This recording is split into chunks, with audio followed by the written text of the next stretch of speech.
अस्सलामुअलैकुम, आप देख रहे हैं आज न्यूज़। मैं हूँ राबिया जफर। अहम खबरों से आपको आगाह करते हैं और आपको बताते हैं। पीटीआई ने आज सियालकोट शहर बंद करने की कॉल दे दी। सियालकोट पीटीआई रहनुमा उस्मान डार ने जलसे की इजाजत न देने पर सियालकोट शहर बंद करने की कॉल दे दी। इतलात के मुताबिक उस्मान डार ने आज सियालकोट शहर बंद करने की कॉल दी और कारकुनान को रात जलसा गाह में रहने की हिदायत कर दी। उस्मान डार का कहना है कि मालूम हुआ है कि इंतजामिया जलसा गाह में इंतजामात को दरहम बरहम करना चाहती है। पुरअमन जलसा करना हमारा आईनी हक है। इन्होंने कहा कि 10 रोज कबल दी गई दरख्वास्त पर आखिरी रोज इनकार का फैसला सुनाया गया।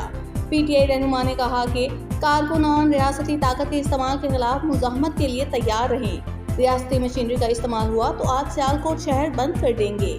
मजीद इनका कहना था कि ग्राउंड में जलसा न करने दिया गया तो सियालकोट की हर सड़क पर जलसा होगा और किसी किस्म की अनारुकी हुई तो जिम्मेदार डीसी और हुकूमत होगी।